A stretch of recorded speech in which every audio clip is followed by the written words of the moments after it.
안녕하세요. 아르코미술관과 주한 독일문화원의 공동주체로 마련된 포용적 큐레이팅이란 무엇인가 동시대 장애예술의 급진성 라운드 테이블을 시작하겠습니다. 본 행사에 앞서 아르코미술관 임근혜 관장님과 괴테 인스티튜트 동아시아 지역 문화부장 멜라니 보노의 행사 소개 말씀이 있겠습니다.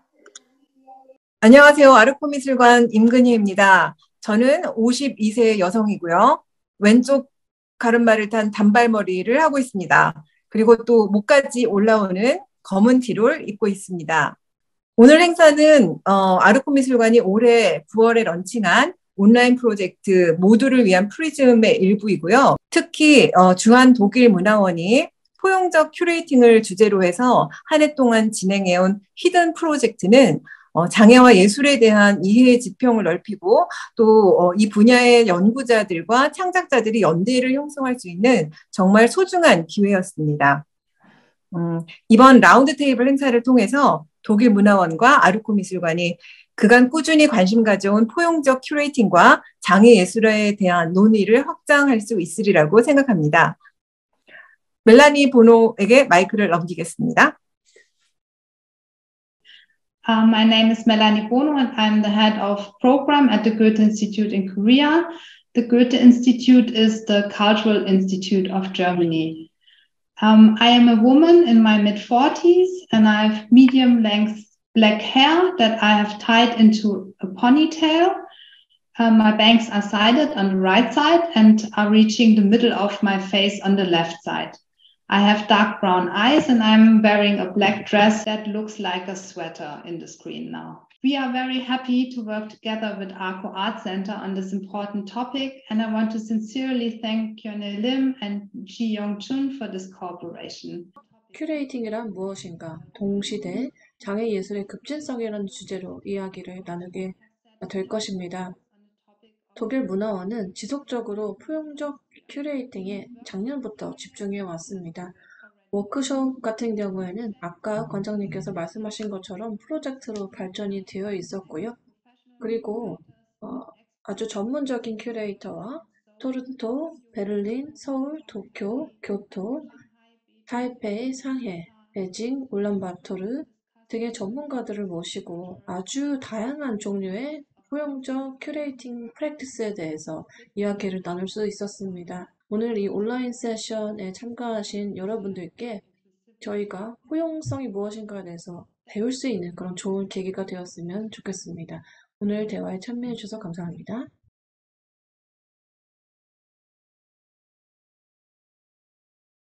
여러분 안녕하세요. 먼저 오늘 이 자리에 저를 초대해 주셔서 진심으로 감사드립니다. 저는 소개해 들으신 것처럼 전 독립기획자, 큐레이터이자 예술교육자, 에듀케이터이기도 하고요. 저는 보시다시피 여자고요. 그리고 머리가 굉장히 짧죠. 그리고 또 위쪽에는 약간 곱슬곱슬하고 지저분해 보일 수도 있겠네요. 그리고 굉장히 두꺼운 뿔테 안경을 쓰고 있습니다. 그리고 오늘은 붉은 립스틱 그리고 가디건도 지금 베를린 날씨가 추워서 입고 있고요. 그러면 오늘 제가 먼저 말씀드리고 싶은 부분은요. 저는 장애예술 같은 경우는 항상 미술사의 일부였다고 생각합니다. 여전히 컨템포러리 아트에도 포함이 되어 있다고 생각을 합니다. 따라서 이 장애예술이 어떤 예술의 영역으로 가든지 어떤 식으로 표현이 되고 받아들여지는지가 중요한 것 같습니다. 즉 저희가 진심으로 이런 접근성이나 포용성을 받아들이는지 컨템포러리 아트의 영역에서 받아들이는지가 중요할 것 같습니다. 따라서 장애 예술에 대해서는 여러 가지 다른 정의가 있는데요. 아직까지 업계에서 저희가 만장일치하는 정의가 없습니다. 이 특정 그룹의 예술가들이 장애 예술은 이런 것이다라고 모두가 한데 이제 합의를 본 것은 아니고요. 근데 장애 예술 같은 경우 시사하는 바가 모든 이들에게 있어서 또 각기 다른 의미를 가질 수도 있고요. 역사적으로도 다른 의미를 띄어왔습니다. 또 저는 제 전문가적인 견해뿐만이 아니라 지금 장애예술 분야에서 15년 넘게 일하고 있는 큐레이터로서 거의 20년 가까이 된 것 같기도 합니다. 하지만 동시에 저 스스로도 장애를 갖고 있기 때문에 제가 어릴 때부터 만성 질환을 앓고 있기 때문에 평생 이 장애를 안고 살아왔기 때문에요. 그 관점에서도 말씀을 드리고자 합니다. 제 개인적으로 전문적인 부분에서 이런 장애라는 것에 대해서 제가 잘 인식을 해야지만 생존을 할 수 있다고 생각을 했습니다. 그래야지만 에이블리즘을 이길 수 있고, 그리고 컨템포러리 아트에서 항상 이런 다른 신체나 다른 몸을 가진 사람들에 있어서 항상 수용적이지만 않은 곳에서 살아남을 수가 있겠고요. 또 장애를 가지고 있어도 어떻게 보면 스스로를 얼마나 이런 예술에 대해서 이 장애라는 게 스티그마를 가져올 수 있는지 잘 알고 있기 때문에 오히려 더 거리를 두고 활동을 잘해서 굉장히 자랑스럽다고 생각합니다. 따라서 장애 예술에 대해서 저희가 중요한 합의를 보는 것이 필요한데요. 다른 예술가분들도 또 장애 예술에서 일하는 분들도 각기 또 다른 장애를 가지고 계실 수도 있고요. 그런데 미술사에 있어서 가장 큰 문제 중에 하나라고 하면 이 사람들, 장애가 있는 사람들을 아예 다른 범주로 분류를 해버렸습니다. 그래서 열등한 질을 가지고 있다라고 범주를 내려버렸고요. 아니면 이 장애예술 같은 경우는 뭐랄까 저희가 소위 주류라고 말하는 컨템포러리 아트 영역 외의 것이라고 생각할 수도 있고요. 그리고 그 예술가가 장애를 갖고 있기 때문에 항상 무언가 다른 이 작업으로 다른 예술로 치부가 되기도 했습니다. 특히 이런 부분들은 정신질환을 가지고 계신 분들 같은 경우에는 아웃사이더의 예술이라고 또 분류가 되기도 했습니다. 그래서 컨템포러리 아트 내에서 아예 이렇게 별도로 하위 범주로 분류가 되기도 했죠. 그리고 이제 많은 예술가분들이 이제 아웃사이더 예술에 포함이 된 것도 그렇게 싫어하지만 않습니다. 하지만 여전히 이 에이블리즘 개념이 이 아웃사이더 예술의 근간에 깔려 있기 때문에요. 이름만 보셔도 알 수가 있습니다. 아웃사이더잖아요.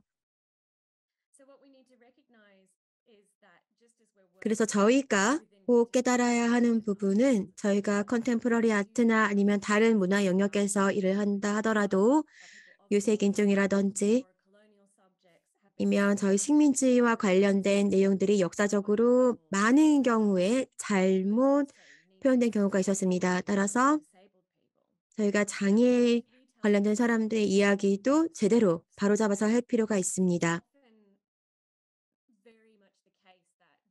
종종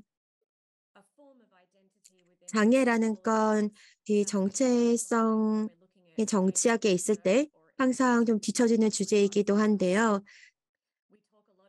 저희가 식민주의 관련 이야기 많이 하고 인종차별주의 이야기도 많이 하고 어떻게 해결할 수 있을지 이야기를 많이 하는데요.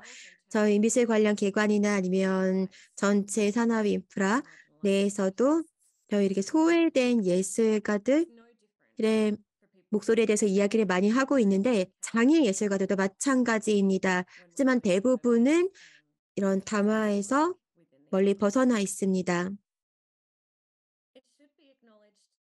따라서 이 장애를 가진 사람들을 하더라도 다른 소외계층과 마찬가지로 자기만의 역사와 문화가 있습니다. 제가 역사라고 표현을 한 이유는 여러 가지 다른 운동들이 있었기 때문입니다.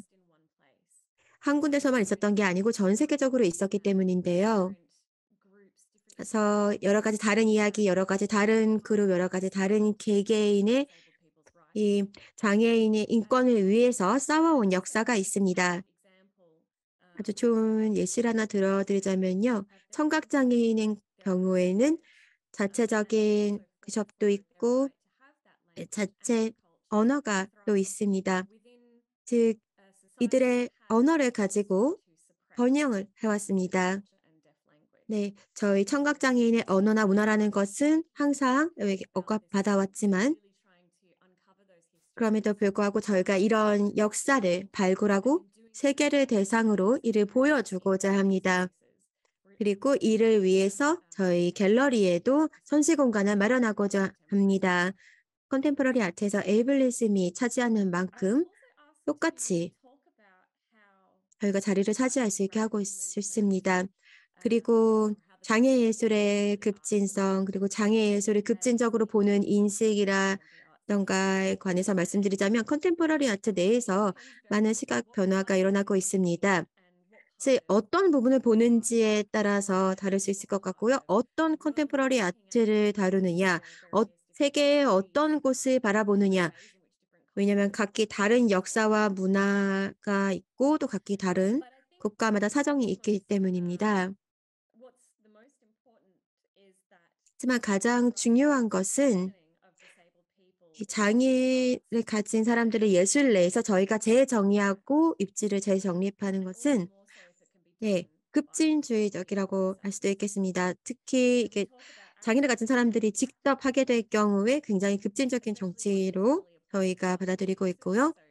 특히 이제 저희 장애인용 경사로를 진다든지 수어로 지원을 한다든지 이렇게 예술가들 자체도 장애를 가지고 있는 경우가 있고요. 이런 서비스를 저희가 제공을 할 때 실제로 전체 사회에서 어떻게 이를 바라보고 있는지에 대한 인식을 잘 보여줄 수 있습니다.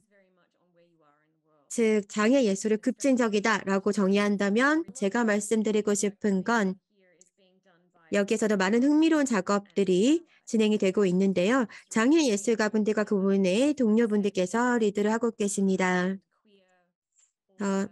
저희 퀴어 더 케니 프리스께서 원래 미국에서 오신 분인데요.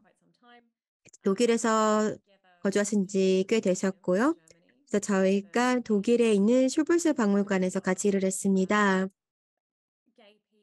그래서 저희 동성애자 박물관, 그래서 저희 또 다른 삶의 방식을 가지고 있는 분들, 아니면 다른 성정체성을 가지고 있는 분들을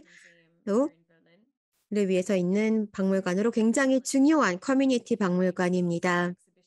그래서 저희와 함께 큐레이션을 하고 전시를 하면서 이 퀴어와 장애 간의 역사 간의 교차 지점을 들여다보면서 어떻게 장애와 퀴어를 정의할 것인지를 함께 살펴보았습니다.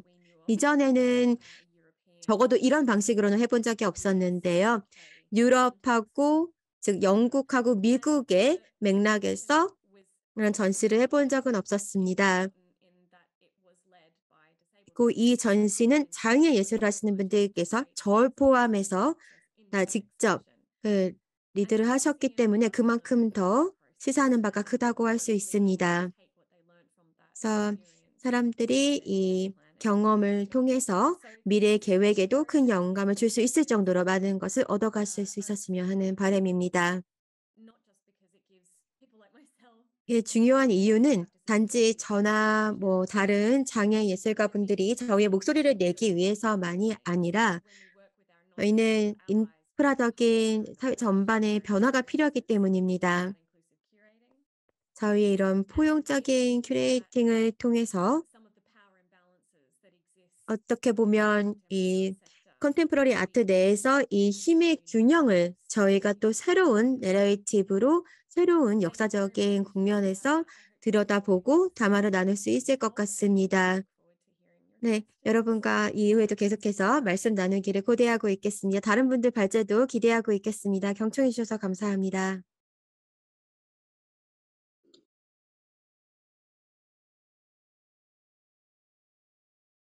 네, 안녕하세요. 반갑습니다. 잘 들리시나요? 네, 서울문화재단에서 운영하고 있는 저희 서울장애예술창작센터는 잠실 창작 스튜디오라는 이름으로 한 15년 동안 잠실 종합운동장 안에서 운영되어 온 공간입니다. 저희가 흔히 가지는 타이틀은 국내 최초의 장애예술인 전문 창작 공간이라고 해서 2007년에 개관한 이후로 지금 15년째 운영을 하고 있고요. 최근에는 잠실 종합운동장의 리모델링 공사로 인해서 현재 대학로 동숭동으로 이전해서 서울장애예술창작센터란 이름으로 새로운 출발을 준비하고 있는 중입니다. 네, 앞서서 저의 인상착의를 좀 소개 드렸어야 했는데 죄송합니다. 예, 양해해 주신다면, 예, 저는 30대 중반의 남자로 짧은 머리에 안경을 끼고 있고요. 지금 현재 좌에서 우로 긴 줄무늬가 있는 하얀 티셔츠를 입은 채 이제 앉아 있습니다. 네, 발표 이어가도록 하겠습니다. 네, 저희는 서울문화재단이라는 공공기관에 속해 있기 때문에 같은 서울에 위치한 그 한국장애인 문화예술원, 그 이음센터라고 하죠. 거기와 더불어 장애예술에 대한 어떤 정책 기관으로서 이제 일정한 역할들을 지금까지 이제 수행해 왔다라고 이제 나름 어떤 자부하고 있습니다. 그래서 저희가 기본 레지던시 기능과 더불어서 프로젝트 A와 같은 장애 아동 미술 멘토링 사업과 시각예술 분야의 사업뿐만 아니라 공연예술, 시각예술, 뭐 문학 모든 장르를 포함한 전 장르의 공모 지원 사업과 더불어서 장애 비장애 동행을 위한 담론 확산 사업 또한 진행을 하면서 점점 그 역할과 규모가 이제 커지고 있습니다. 많은 통계와 뉴스가 말해주듯이 이 사회 많은 인프라와 여건은 비장애인 중심으로 구성되어 있습니다.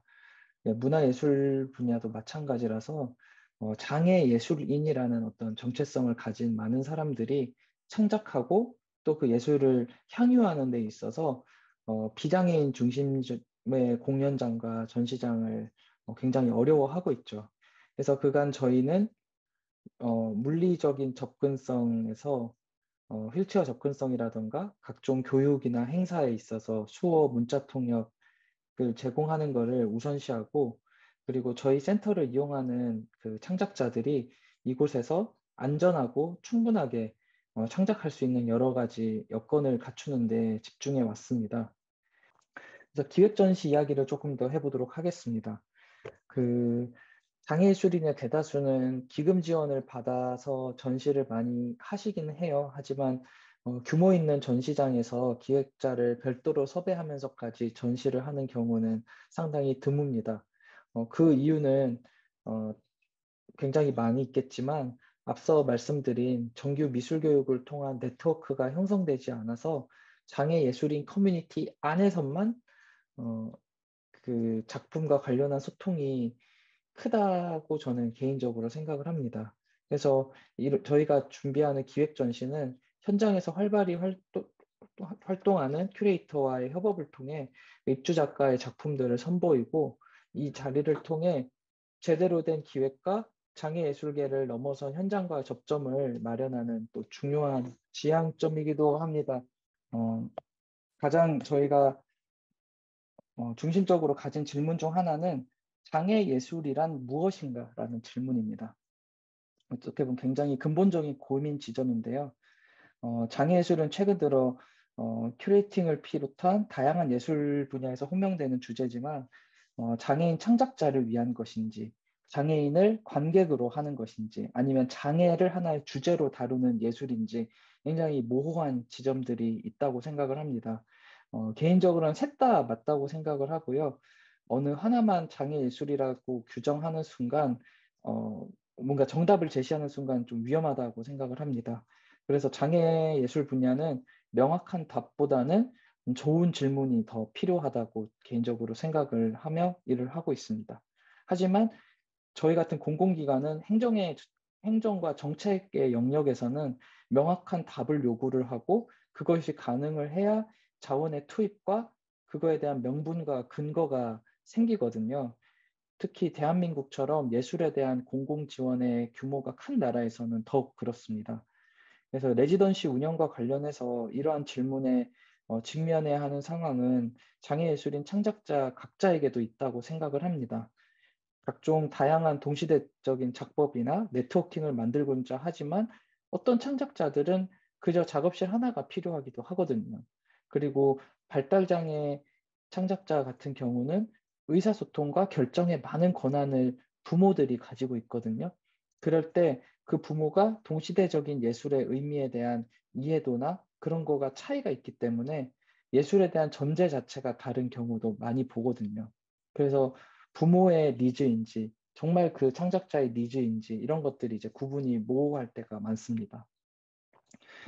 저는 개별성과 고유성을 바탕으로 장애인 개개인의 미적 가능성을 발견하고 꽃피울 수 있는 여러 모색들을 하지만 정작 그것 또한 저가 비장애인이다 보니까 비장애인적인 사고는 아닌지 장애인 각자의 관성을 넘어선 좀 제가 참견하는 건 아닌지 그런 고민이 될 때가 많습니다.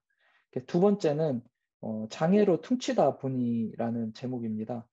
우리 센터에 입주해 있는 많은 예술가들은 다양한 장애 유형을 가지고 있거든요.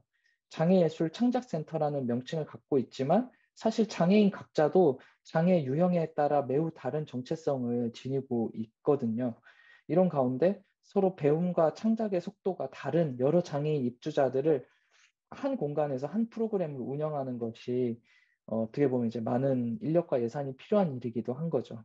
그리고 장애 예술에 대한 각각의 해석의 차이가 있다 보니까 앞에 말씀드렸던 문제와 겹쳐서 더 복잡한 고민거리를 낳게 하는 것 같습니다. 그래서 같은 맥락 속에서 우리가 저희 이 센터 운영을 통해서 추구하는 것이 결국은 어떤 주류 예술계로의 인정과 편입인 건지 아니면 정말 고유한 장애 미학을 구축하는 것인지 그리고 그것이 후자라면 그것을 위한 준비는 얼마나 이제 되어 있는지 등의 이제 꼬리를 이는 질문들이 뒤따르게 되는 것 같습니다. 그래서 결론적으로 저는 좋은 질문을 통해 함께 성장하기를 제안드리고 싶습니다.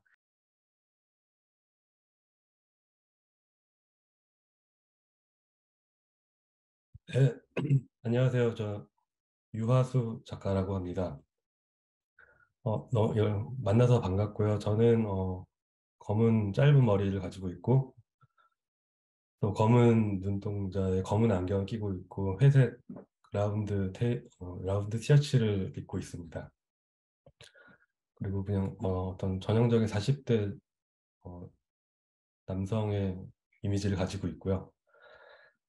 예, 저는 여기에 제가 나오게 된 것도 아무래도 장애와 관련된 작업들을 계속 해오기도 했고, 또 몇 가지 기획 전시를 만들어 본 적이 있어서, 이렇게, 그동안 제가 이런 활동을 하면서 느꼈던 부분을 좀 몇 가지 이야기하려고 나오게 된 것 같아요.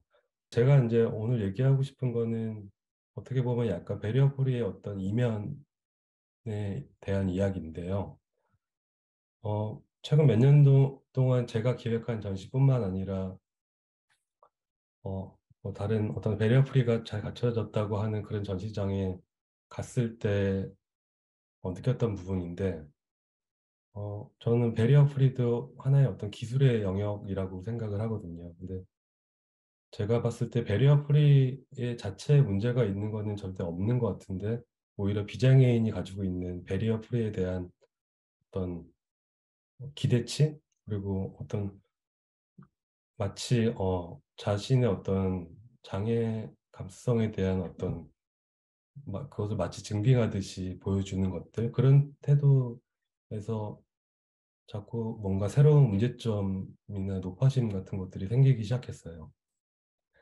그러니까 최근에 어떤 전시를 기획을 했을 때 휠체어가 들어갈 수 있는 어떤 경사로를 만들어 놓고 또 문을 열지 못할 수도 있기 때문에 어떤 뭐 벨 만들어 놓고 또 문을 열어줄 수 있는 인력을 대기시키기도 하고 또 여러 가지 수화 통역과 점자 이런 여러 가지 배리어 프리와 관련된 것을 나름대로 완벽하게 하지 않았나 싶은 그런 전시를 봤는데 오히려 이제 그 전시가 오픈을 하고 나서 장애인이 그 전시를 관람으로 왔을 때 예전 같았으면은 그런 배리어 프리가 준비가 안 된 상황이었기 때문에 이런저런 막 부딪히면서 어떻게든 설명을 하고 이런 부분이 있었는데 이미 다 나는 할 만큼 했다라던가 이렇게 이제 여러 가지 조건이 갖춰졌으니까는 관람에 문제가 없겠다 싶은 그런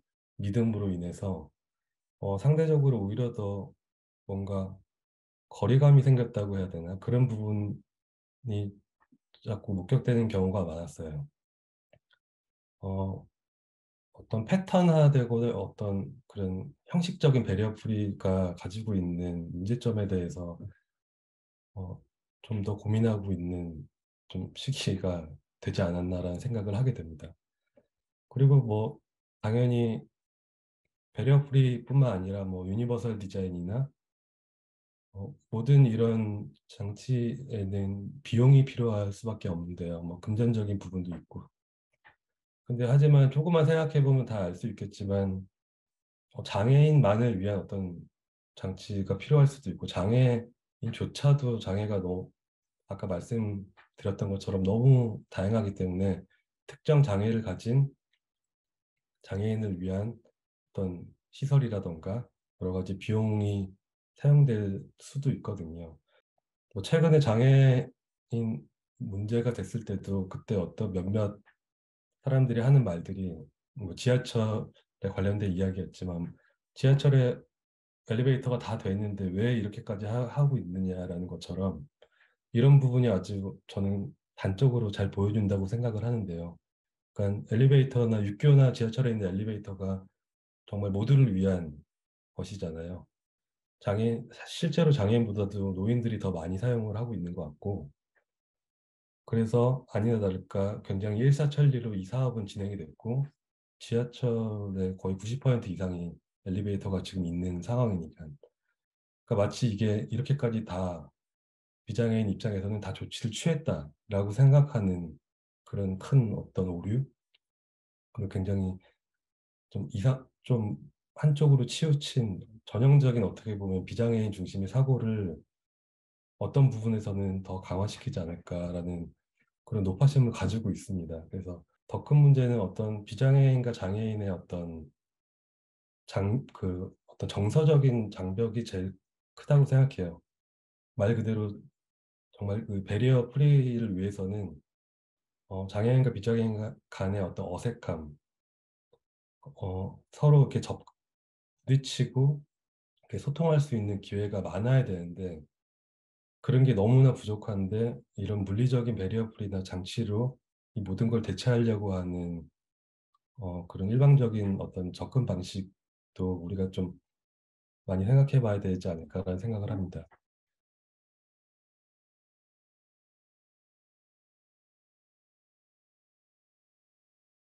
Hello, good evening. 네, 여러분 안녕하십니까? 저는 드릭 소커라고 하고요. 색소니와 베를린 지역에서 10년 이상 예술가자 또 문화교육자로 일을 하고 있습니다.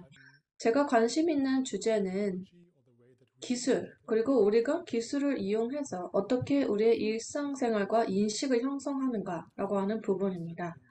그리고 저는 저희가 이 정상성이라고 하는 것을 구성하는 방식, 과연 우리가 생각하는 것이 정상이고 정상이 아닌가라고 하는 그런 개념 형성에 대해서 관심이 있고요.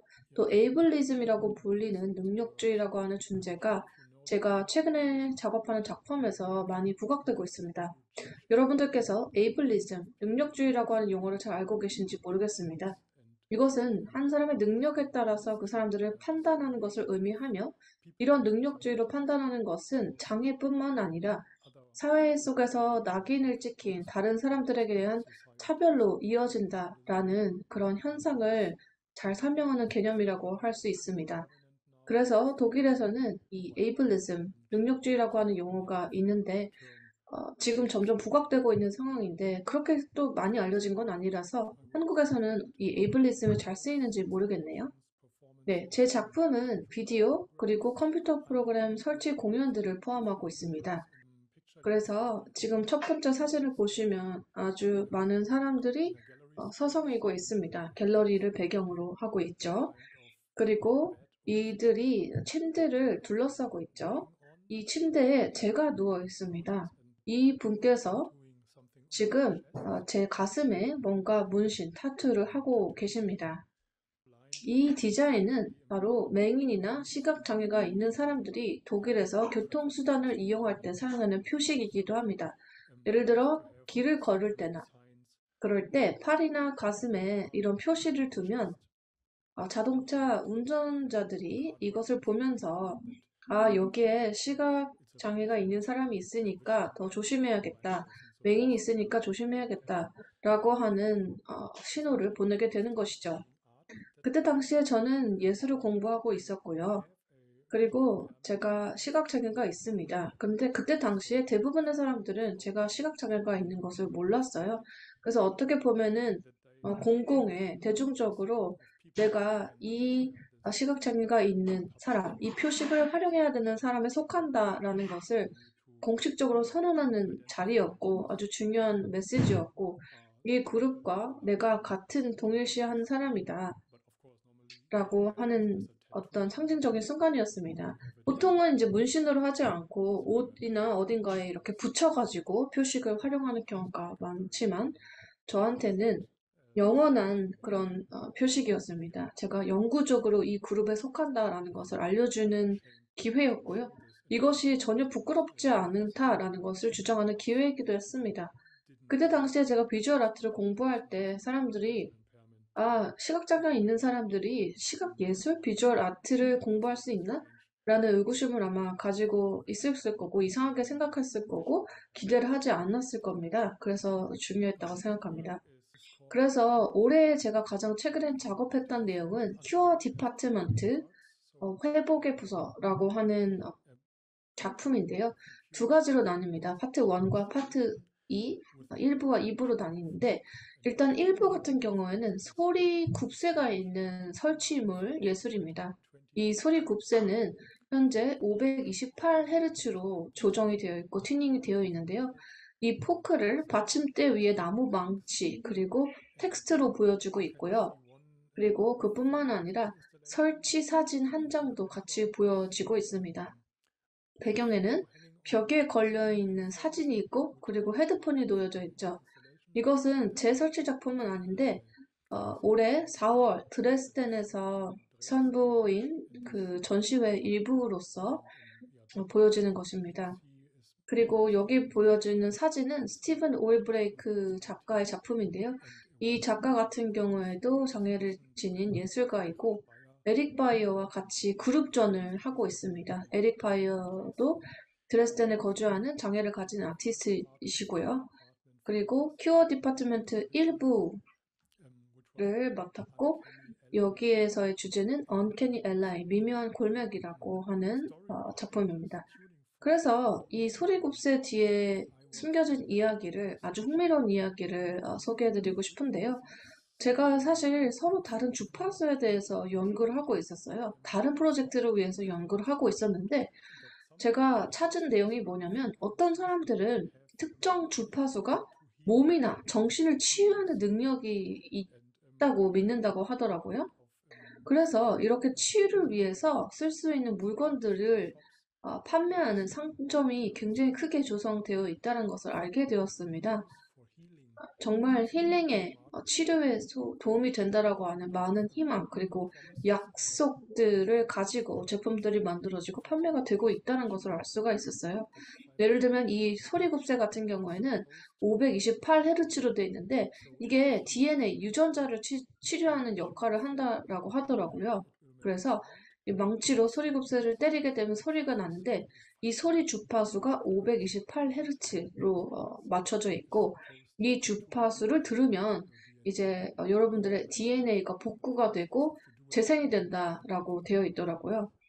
그래서 이걸 뭐 제대로 잘 들으면은 모든 질병이 다 없어지고 뭐 다시 건강해질 것이다 라는 약속이 담겨진 제품인 것이죠.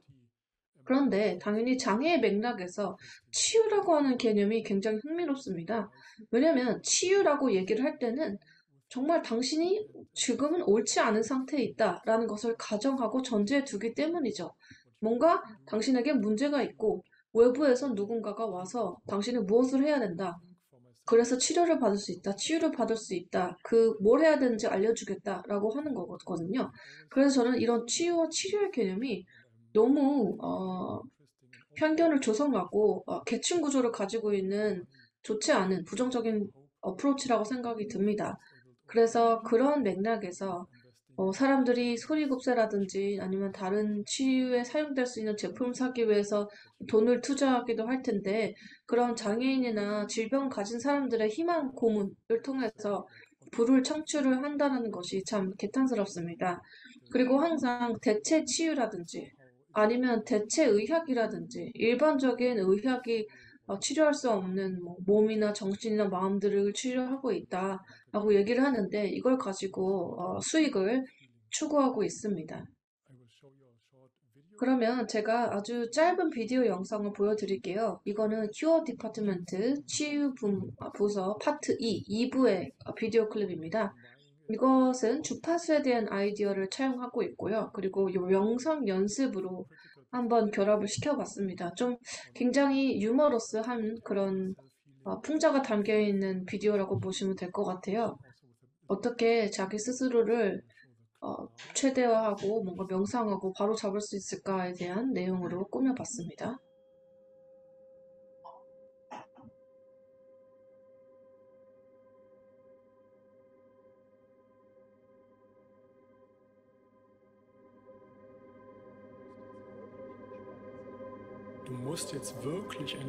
네, 당신은 이제 긴장을 푸셔야 합니다.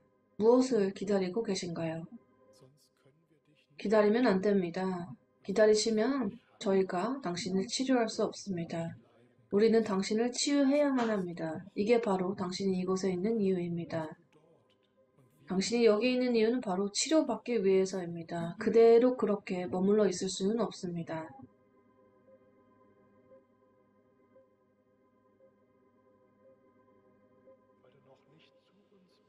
당신은 아직 우리와 제대로 어울리지 못하고 있습니다.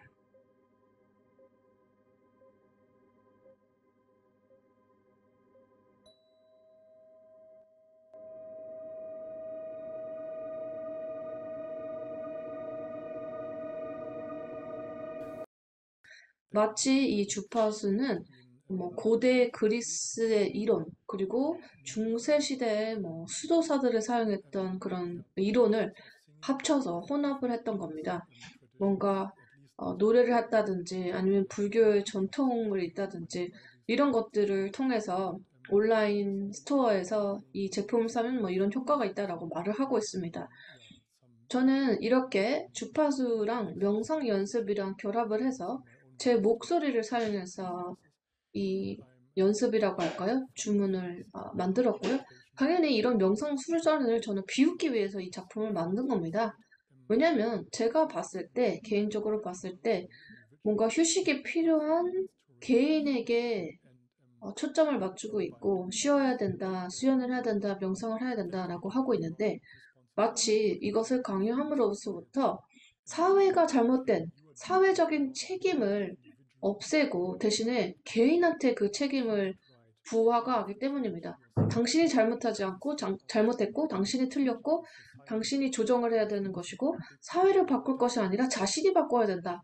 자신이 바뀌어져야 된다라고 뭔가 명상 연습을 하는 거기 때문에 뭔가 개인한테만 초점을 맞추고 안 그래도 힘이 들고 스트레스를 받고 차별을 받고 있는 그런 사람들이 있는데 외부에서 누군가가 와서 모든 것이 다 괜찮을 것이다. 그냥 더 쉬기만 하면 된다. 마음을 다스리면 된다. 그렇게 얘기를 하는 것에 대해서 사실은 그냥 이렇게 한다고 해서 모든 것이 나아지지 않는다고 저는 생각하기 때문에 이런 영상 연습을 어떻게 보면 풍자하고 비꼬고 있다라고 보시면 될 것 같습니다. 뭔가 이론적으로 봤을 때는 명상이 좋을 수도 있겠지만 진정으로 변화하고 적응하고 진정으로 포용하는 것이 더 필요하다고 생각이 들고 이런 것만 가지고 뭔가 수익을 추구를 한다든지 아니면 이익을 극대화하려고 한다든지 그런 경향을 비꼬고 싶었습니다. 저희 예술 활동에 대해서 어느 정도 통찰력과 인사이트를 얻으셨기를 바라고요. 패널 토론에 잘 활용해 주시면 좋겠습니다. 초대해 주셔서 감사드리고 곧 실제로 뵙기를 바랍니다. 감사합니다.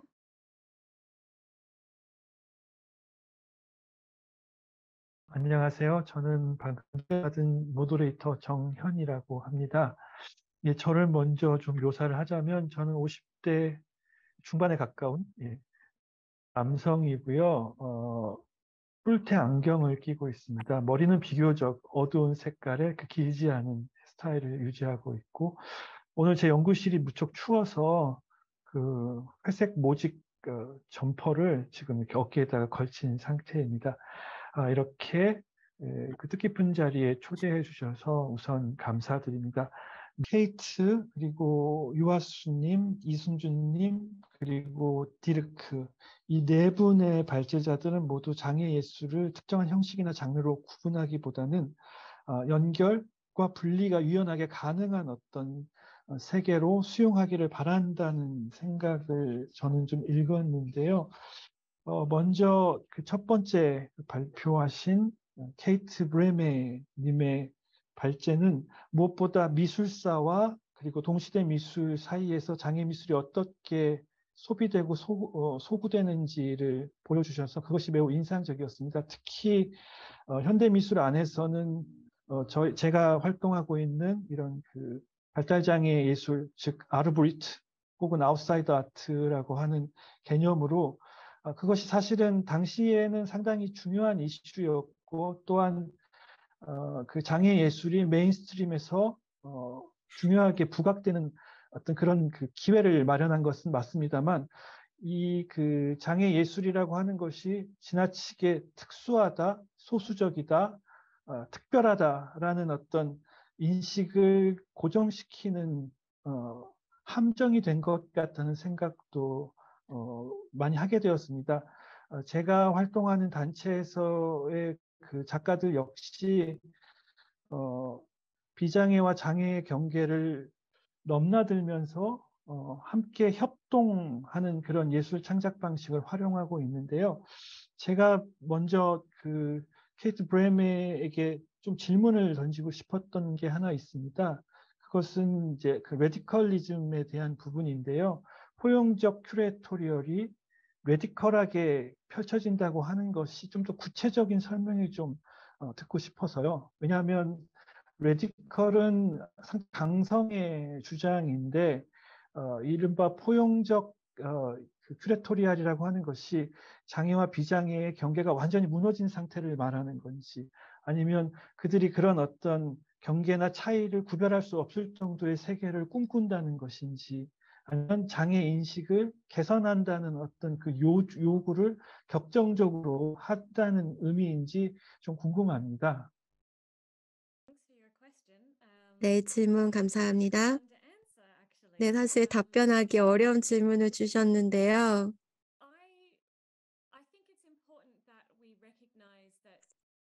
제가 생각했을 때 장애라는 것을 누군가는 자랑스럽게 생각한다는 걸 이해해야 합니다. 뭔가 다른 경험을 갖고 다른 신체를 갖고 있다는 것에 대해서 네, 누군가에게는 창의력의 촉매제가 될 수 있거든요. 저도 그래서 포용성 활동이라든지 이런 접근 가능성 큐레이팅이라든지 이런 것들이 기존의 사회 규범과는 다르게 적용할 수 있다는 말씀 드리고 싶습니다. 지금 뭐 현대미술 갤러리라든지 박물관이라든지 이들이 운영을 함에 있어서 실제 누구의 작품을 전시할지 결정을 할 때 사실 저희도 모르잖아요. 저희 뭐 잘 나가는 블루칩 아티스트도 있고 또 적어도 제가 일하고 있는 이 영어권 국가에서는 누가 이제 현대미술 갤러리에 이제 작품이 걸리는 그런 작가들을 보면 대부분 남성, 백인, 그리고 소위 말하는 에이블한 바디를 갖고 계신 분들입니다. 다만 이 장애에 국한된 것이 아니라 여러 가지 많이 다른 걸 보여준다는 게 중요하다고 생각합니다. 우리 사회는 여러 가지 많은 면들이 있거든요. 저희 사회에는 이제 UN 컨벤션도 있습니다. 저희 장애인 인권을 위한 UN 컨벤션도 있고요. 따라서 장애인들도 사회에서 설 자리가 있어야 한다고 주장을 합니다. 어떤 신체를 가지고 있던 세계 어느 곳에 살고 계시던 여러분에게는 사회에 적극적으로 참여할 권리가 있습니다. 그리고 박물관이나 다른 미술기관에서도 이를 반드시 깨달아야 합니다. 네, 예술가 프리랜서 하시는 분들도 계시죠. 또 이렇게 제 자신도 저 백인 여성인데요. 저도 일종의 이런 우월권을 가지고 있다는 걸 잘 알고 있습니다. 근데 이런 저에게 주어진 특권을 가지고 뭘 하느냐가 중요하겠죠. 예를 들어서 제가 이제 사회를 바꿀 수 있는 방식이 있다면 제가 이렇게 사회 예술 영역의 커다란 불균형을 지적하는데 저의 특권을 쓴다면 좋겠죠. 제가 장애 여성으로서의 이야기를 할 수도 있겠지만 또한 어머니로서의 또 이 사회 내에서 어머니도 일종의 예술이라고 인식이 되고 있죠. 그리고 또 제 동료들, 또 유색 인종 동료들이 이제 사회에서 영어권 국가에서는 특히 많이 잘못 받아들여지고 있는데요. 이분들에게 발언할 수 있는 무대를 제공해 줄 수도 있겠습니다. 따라서 어디에 불균형이 있는지, 예술 불균형이 어디에서 오는지, 그리고 이를 해결하기 위해서 여러분이 뭘 할 수 있는지, 그리고 이를 하기 위한 여러분의 어떤 힘이나 특권이 있는지를 보시기 바랍니다. 어떻게 보면 이것도 일종의 큐레이팅이에요. 즉 사람들이 뭐 포용적 큐레이션이라고 부르고 싶다라고 이름을 뭐 명명하는 건 상관이 없습니다. 그런데 여기에서 예술이 무엇을 해야 될 것인가라는 건 굉장히 철학적인 질문인데요. 우리 모두가 한편으로는 답해야 할 질문이기도 합니다. 저희는 왜 예술을 하고 있죠? 왜 이 일을 하고 있죠? 왜 큐레이팅을 하고 있죠? 왜 예술가들로 하여금 작업 활동을 하게끔 하고 있죠? 그리고 왜 다른 이들에게는 이게 실망스러울 수도 있는 부분들을 왜 저희가 계속해서 주창을 하고 있죠? 따라서 제가 이렇게 뭐 급진적이다, 급진주의다, 뭐 급진적인 행동이다라고 말할 때 이런 의미를 담고 있지 않나 생각합니다. 그러니까 상상은 할 수 있었지만 그 상상을 실제로 실천할 수 있다는 가능성을 얘기해 주신 것 같아서 매우 반가웠고요. 말 그대로 우리 사회는 뭐 이른바 랑시에르가 이야기하는 감각의 분할로 이렇게 정치화되어 있는 그리고 정치화 권력화되어 있는 세계인 것 같습니다. 랑시에르는 그것을 이제 깨부수라고 이야기를 하고 있고, 말씀하신 것처럼 큐레이터와 에듀케이터의 위계관계, 그것들이 무너지고 그게 함께 공존하고 공생할 수 있고 함께 협력할 수 있다면 더 좋은 가능성이 열릴 것 같다는 그런 그 기분 좋은 상상을 하게 됩니다. 자, 그러면 이제 그 이승주님에게 좀 질문 하고 싶습니다. 이승주님은 이제 그 잠실 창작 스튜디오, 이제 서울 장애 그 이름이 좀 바뀌었다고 이제 하셨는데요. 네, 장애센터? 맞습니다. 예, 예. 예.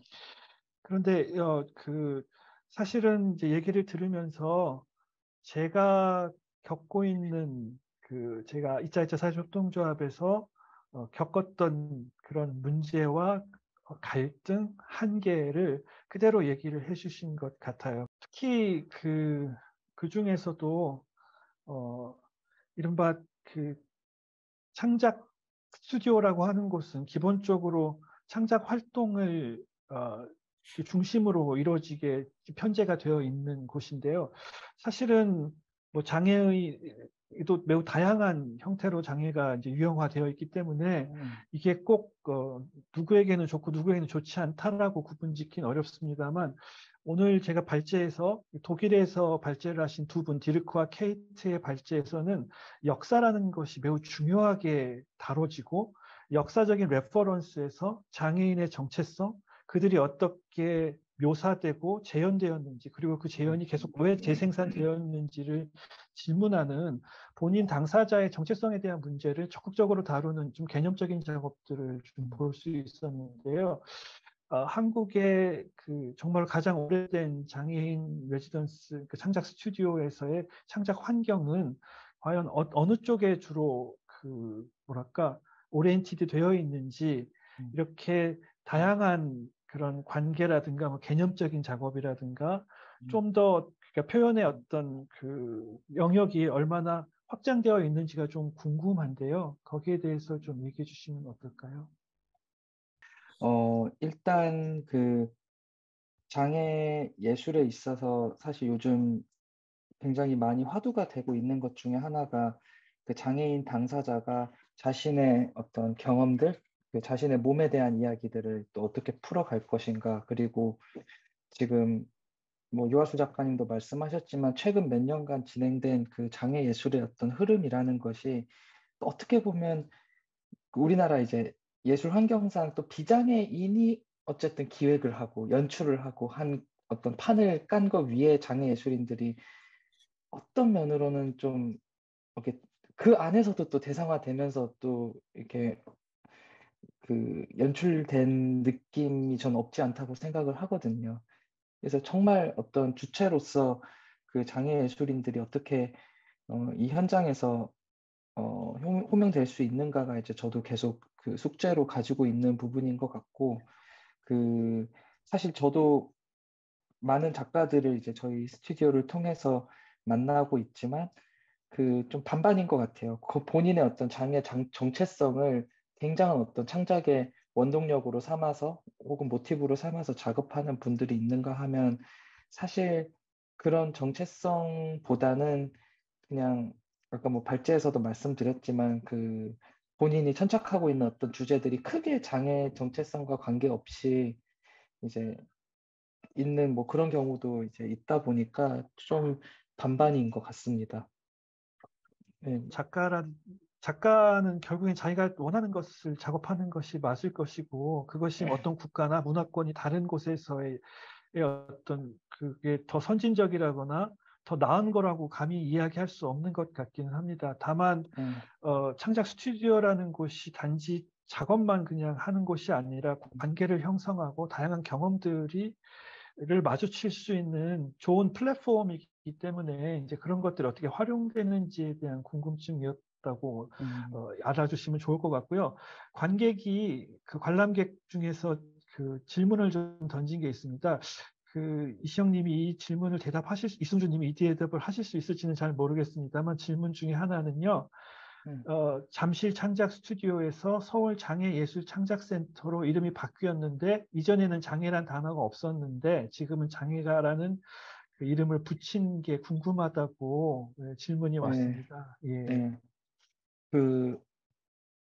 네, 요즘 그 저희가 이름을 바꾸고 바뀐 거에 대한 배경을 설명하는 거에 좀 많은 공을 들이고 있는 중인데 그 일단 사실 저희가 2007년에 처음 생겼을 때는 서울문화재단이 운영을 하지 않았고 그 장애인 미술협회라고 하는 그 이제 곳에서 이제 운영을 시작을 하였다가 그 서울문화재단이 운영을 하면서 그 당시는 이름이 서울 장애인 미술 창작 스튜디오였어요. 그때 이제 장애인 창작 스튜디오라는 이름이 있었고 지금은 잠실 창작 스튜디오라는 이름을 하면서 다시 또 서울 장애예술 창작센터라는 이름으로 이제 오게 되었죠.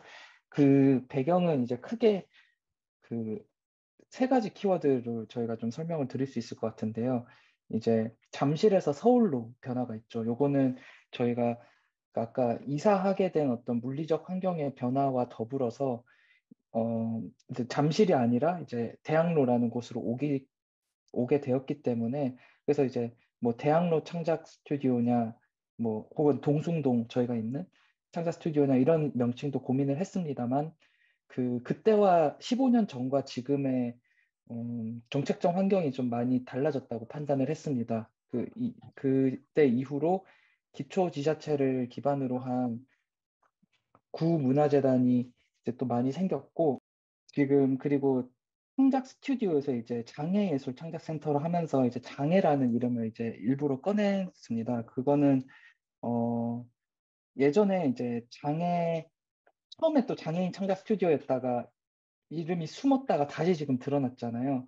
그 저희가 생각했을 때 그때와 지금 장애 예술이 가지는 어떤 고유한 가치라던가 어쨌든 정책적인 어떤 집중을 위해서는 그 다시 드러내는 것이 이제 맞겠다는 생각을 했고 그 배경에는 아까 앞에서 케이트도 말씀하셨던 것 같은데 장애라는 정체성을 부정적으로만 인지하고 있지 않은 장애인 특히 작가들 중에서는 그런 분들도 이제 조금씩 나오고 있다는 걸 발견을 했고요.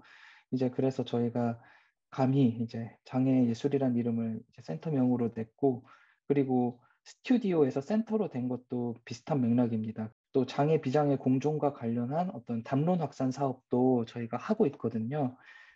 어떤 국가가 공인한 신체로서의 장애가 아니라 그 외에 뭐 질병이라든지 퀴어라든지 그런 장애를 그러니까 공인되지 않은 어떤 비정상성에 대해서도 우리가 좀 얘기할 수 있는 게 없을까라고 해서 이제 그런 당사자분들을 그 인터뷰해서 이제 유튜브 콘텐츠로 만드는 그 사업을 진행을 했어요. 그 말씀하신 것처럼 어떤 공인되지 않은 비정상성에 대해서도 저는 장애 예술이라는 것이 매개로 해서 계속 좀 들여다보면 이야기할 수 있으면 좋겠다라는 생각을 좀 하면서 일하고 있습니다.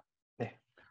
네, 그러니까 이른바 이 사회의 소수자들, 그 소수자들까지도 이 큰 범주의 장애로서 사회적 장애, 뭐 심리적 장애 등등 뭐 여러 가지 수식이 가능할 것 같습니다만 그렇게 좀 확장하겠다는 의지는 가지고 있다라고 말씀을 하신 것 같습니다.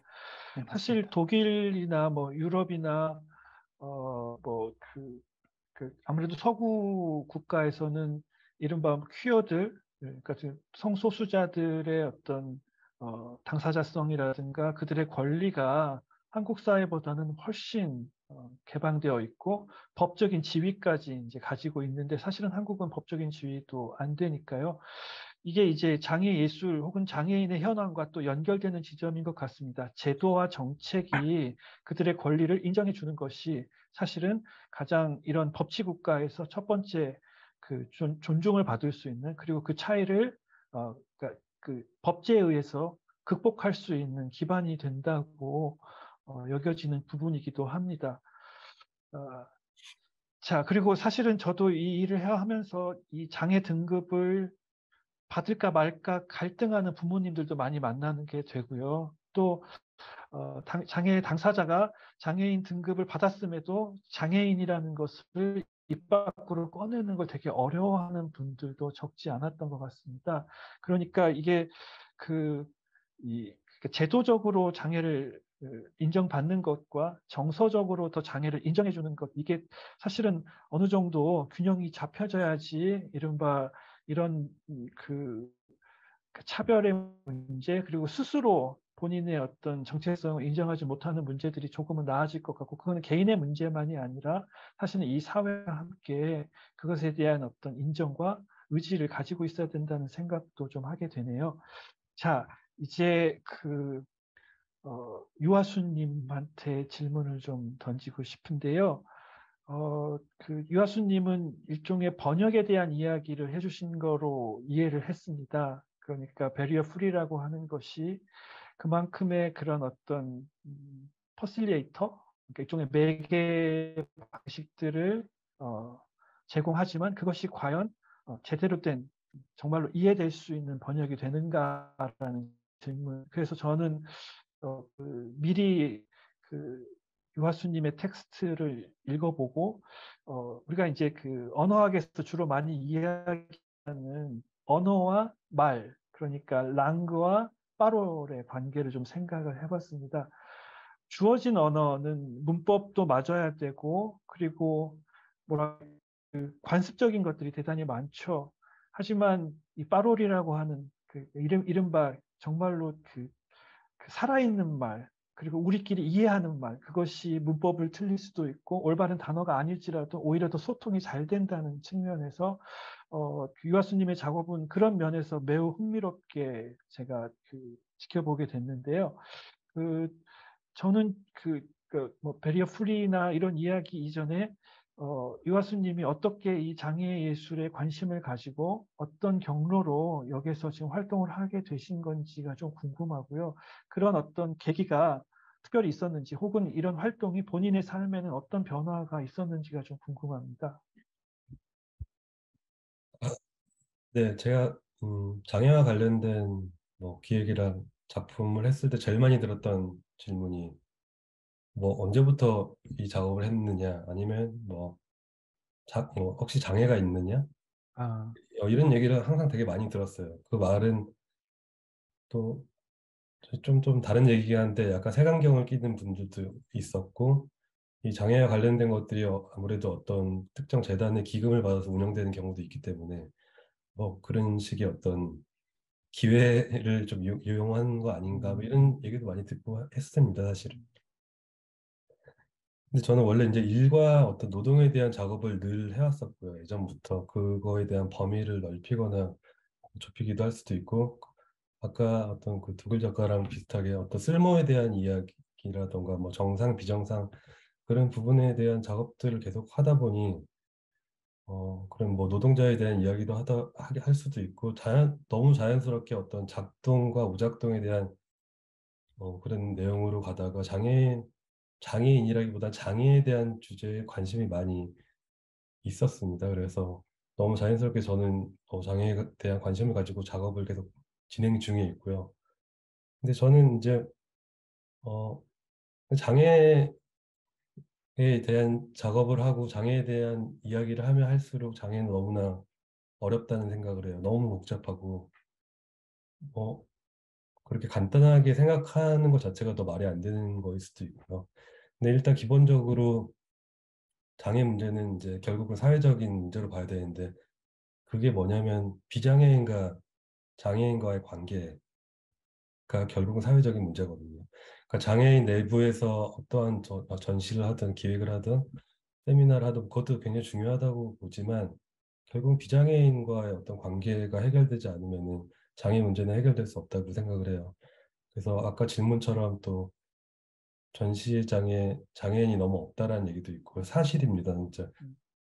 이런 저는 배리어 프리를 만들어 놓은 전시를 한 게 아니라 장애를 적극적으로 다루고 있는 전시를 함에도 불구하고 장애인들이 좀 참여 장애인 몇 명을 빼고는 너무 많아서 실망스러운 적도 많은데 이 부분은 아직도 해결해야 될 부분이긴 한데 그럼에도 불구하고 중요하게 생각하는 거는 비장애인 일반 관객들이 왔을 때 이런 작업을 보고서 어떤 영향을 줄 수 있는지도 분명히 큰 역할을 하고 있다고 생각을 하거든요. 그래서 아무래도 그 부분에 대해서 저 같은 사람은 조금 더 노력을 하고 있는 것 같아요. 그리고 장애인들의 어떤 전시를 보러 오는 부분에 있어서는 저 개인으로 해야 될 부분보다도 우리 모두 같이 해야 될 부분인 것 같고요. 음, 너무 좀 이렇게 장황한 얘기인데 아무튼 장애에 대한 저는 장애가 없지만 어차피 뭐 굳이 얘기하자면 가족 중에 장애가 있는 사람이 있고 곧 장애가 올 것 같은 사람도 있고 어떤 장애에 대한 담론을 확장되기 위해서는 꼭 장애인만 한다던가 그런 게 아니라 장애 담론을 좀 확장시켜야 된다고 생각해요.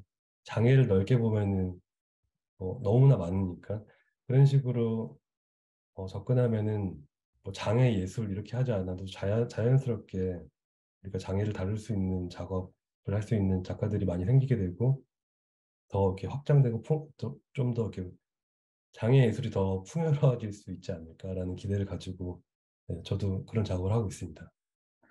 네, 참 잘 들었습니다.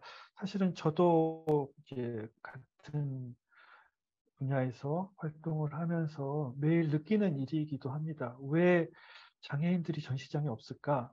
왜 장애인들이, 그리고 장애인들이 들 수 있는 어떤 이동권이라든가 이런 것들을 마련했음에도 불구하고 쉽지 않은 것이 사실이거든요. 사실은 국립현대미술관 서울관에 들어가기 위해서는 그게 장애 비장애를 떠나서 미술관에 그냥 쉽게 들어갈 수 있는 그런 사람들과 장애가 없음에도 불구하고 그것이 불편한 분들도 많거든요. 미술이 가진 불필요한 치장, 허세, 권력 같은 것들이 분명히 그 안에도 작동을 하고 있기 때문에 미술 작품으로 오롯이 본다기보다는 그런 하나의 상위 문화의 어떤 체험 그런 것들을 관람한다는 어떤 기쁨 같은 것들이 더 중요한 가치로 자리매김을 하고 있는 듯한 생각도 들어요. 그러다 보니 면 어쩔 수 없이 그 장애인들은 더 그 안에 들어가는 게 수월하지 않겠다라는 어떤 사회 문화 심리적인 요소도 분명히 존재하는 것 같습니다. 자, 그리고 여기 이제 그 관객들이 이런저런 질문을 하고 계신데요.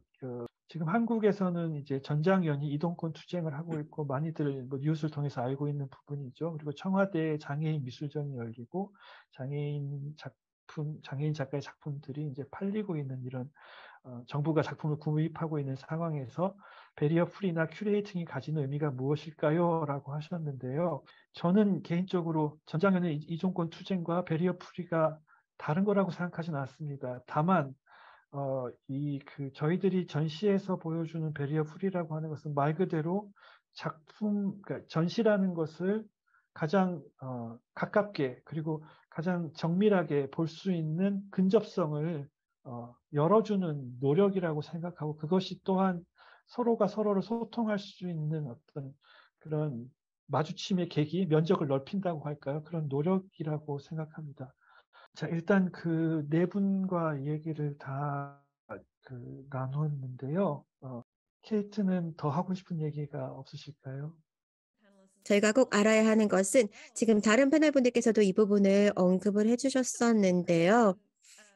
저희 억압 체제는 너무나 오랫동안 존재해 왔습니다. 따라서 이를 저희가 단기간 만에 사라지게 할 수는 없습니다. 포용이라는 건 굉장히 많은 시간이 소요되는 일입니다. 저희 한 번의 이벤트나 한 번의 전시회를 통해서 심지어 몇 년 동안으로도 해결할 수가 없습니다. 보다 더 오랜 시간이 걸릴 수가 있습니다.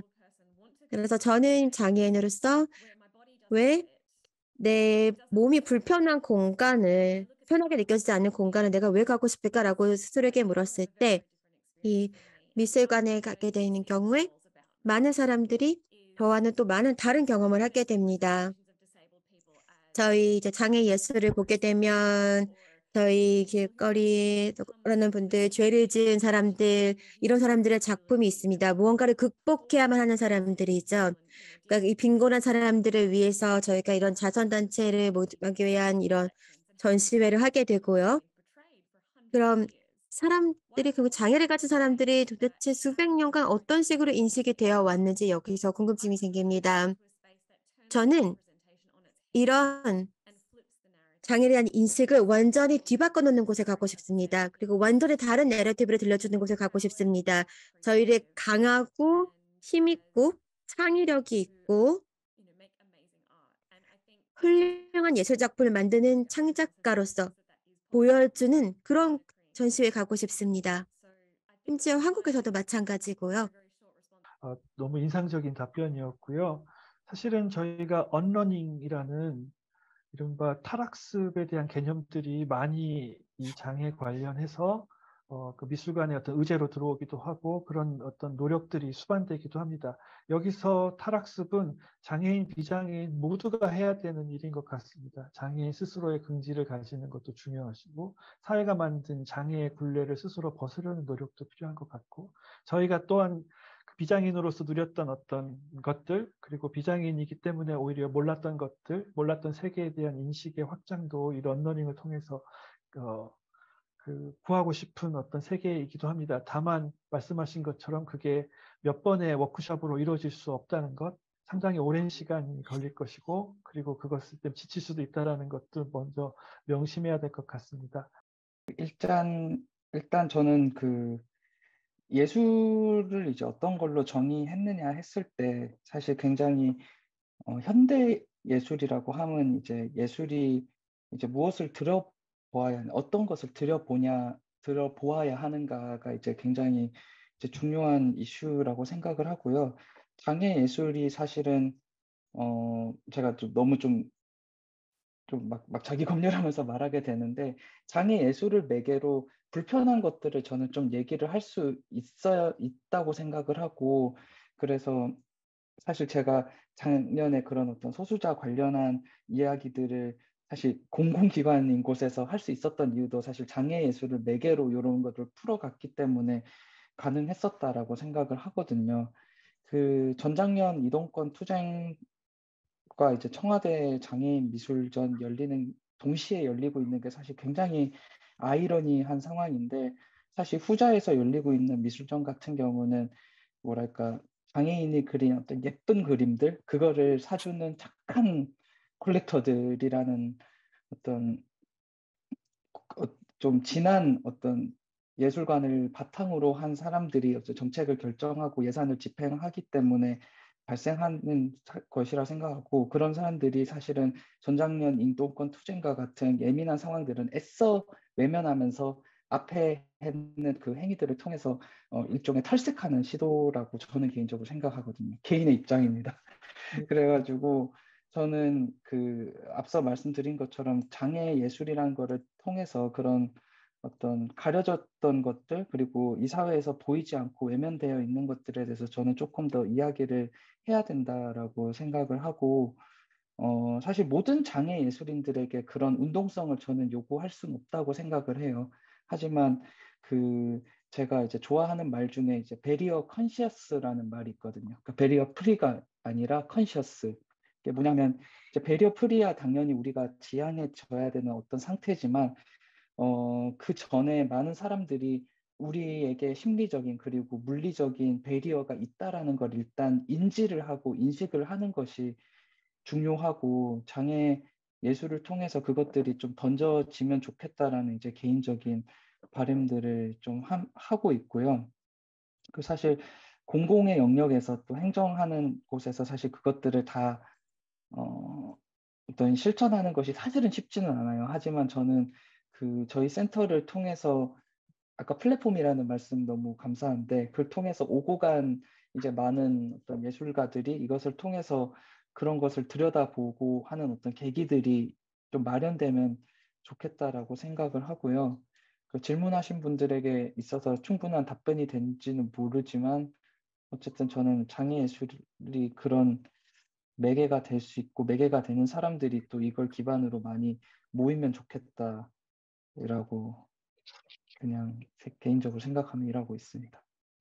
네, 오랜 시간 얘기해 주셔서 너무 고맙고요. 그리고